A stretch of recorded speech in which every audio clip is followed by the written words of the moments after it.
جو روایات پیش کی جاتی ہیں 11 کے بجائے 20 رکھتے ہیں نبی کریم صلی اللہ علیہ وسلم سے ثابت کرنے کے حوالے سے،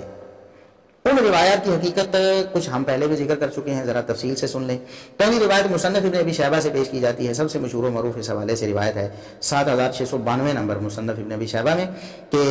عبداللہ بن عباس رضی اللہ عنہما سے منسوب ہے کہ رسول اللہ صلی اللہ علیہ وسلم رمضان میں 20 رکعتیں پلس وتر پڑھا کرتے تھے۔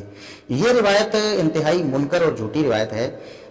اس کا راوی ابو شیبہ ابراہیم بن عثمان سخت ضعیف راوی ہے۔ علامہ قدوری حنفی ہیں جن کی جو ہے وہ کتاب بھی فقہ حنفی میں بہت معروف ہے، قدوری جسے کہتے ہیں، قدوری شریف،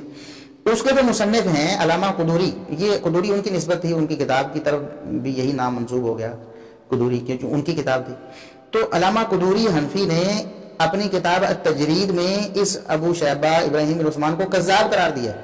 وہ کہتے ہیں یہ جھوٹا راوی ہے، تو جھوٹے راویوں کی روایتیں آپ کیوں لیتے ہیں؟ اسی طرح علامہ ذیلی حنفی لکھتے ہیں کہ وہ متفق علی ذوفہ، یہ روایت تو معلول ہے، یہ جو راوی ہے ابو شیبہ ابراہیم بن عثمان، اس کے ذوق پر تو محدثین کا اتفاق ہے۔ پھر اگلی بات جو وہ کہتے ہیں علامہ ذیلی حنفی، وہ کہتے ہیں ثم انہ مخالف للحدیث صحیح، پھر یہ صحیح بخاری کی اس حدیث کے مخالف بھی ہے کہ آپ صلی اللہ علیہ وسلم رمضان اور غیر رمضان میں 11 سے زیادہ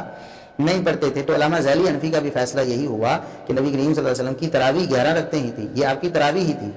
یہی تہجد، یہی تراویح۔ اس کے علاوہ علامہ سیوطی نے لکھا ہے کہ ھذا الحدیث ضعیف جدا لا تقوم به حجہ،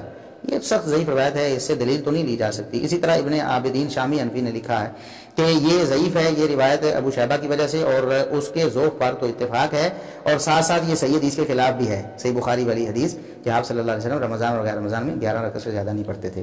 انور شاہ کشمیری صاحب بھی لکھتے ہیں کہ آپ صلی اللہ علیہ وسلم سے 8 رکعتیں تو ثابت ہیں تراویح کی، جبکہ 20 رکعتیں آپ صلی اللہ علیہ وسلم سے ضعیف سند کے ساتھ آئی ہیں اور اس کے ذوق پر اتفاق ہے۔ اسی طرح مفتی دارالعلوم دیوبند مولانا عزیز الرحمان صاحب لکھتے ہیں کہ ہاں اس میں شک نہیں کہ یہ حدیث ضعیف ہے، اس میں کوئی شک نہیں کہ یہ حدیث ضعیف ہے، اور یہ بار فتاوی دارالعلوم دیوبند میں درج ہے، آج بھی موجود۔ یہ وہ مہینہ ہے کہ جس میں بندوں کی توجہ، اہل ایمان کی توجہ اللہ رب العالمین کی طرف بڑھ جاتی ہے۔ عبادت، دن میں روزہ رکھتا ہے، رات میں نفلیں، فرائض کے علاوہ نفل کی بھی پابندی کرتا ہے، تراویح جیسی نماز کی پابندی کرتا ہے، اور کیوں نہ ہو،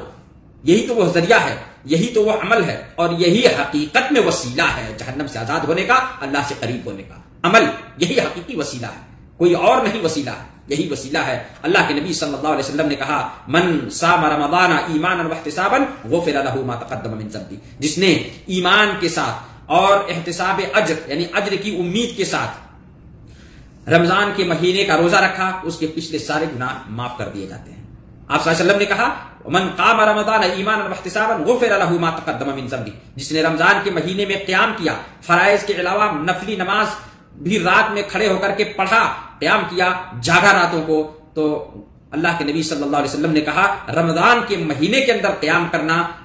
کہا غفر له ما تقدم من ذنبه، تو جس نے ایسا کیا تو اس کے پچھلے سارے گناہ معاف ہو جاتے ہیں۔ معزز مشاہدین کرام، اس لیے اس مہینے کو بابرکت ٹھانتے ہوئے، بابرکت مانتے ہوئے، اس کے خیر اور اس کی برکت سے فائدہ اٹھائیں، اور اللہ رب العالمین کے احکامات، رسول صلی اللہ علیہ وسلم کے بتائے ہوئے طریقے پر عمل کرتے ہوئے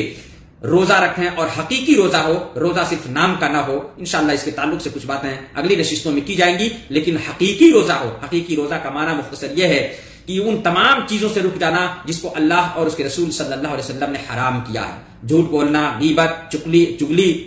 اس طرح سے کھانا پینا، بیوی سے روزے کی حالت میں خصوصی طور پر، عمومی طور پر ہر حال میں غیبت، چگلی، جھوٹ، ان تمام برائیوں سے بچنا یہ ایک مومن کا فریضہ ہے، لیکن خصوصی طور پر روزے کی حالت میں، عبادت کی حالت میں یہ چیزیں اور اس کی حرمت مزید بڑھ جاتی ہے۔ تو اس مہینے کو غنیمت جانیں، اور جیسے ہی چاند نظر آئے روزہ رکھنے کی کوشش، اور روزہ رکھیں اور تمام برائیوں سے دور رہنے کی کوشش کریں۔ اللہ ہم سب کو اس کی توفیق دے، اور اس خیر اور بابرکت مہینے سے، خیر و برکت والے مہینے سے ہمیں مکمل استفادہ کرنے کی توفیق عطا فرمائے۔ رمضان کا مہینہ جائے جس طرح سے آئے،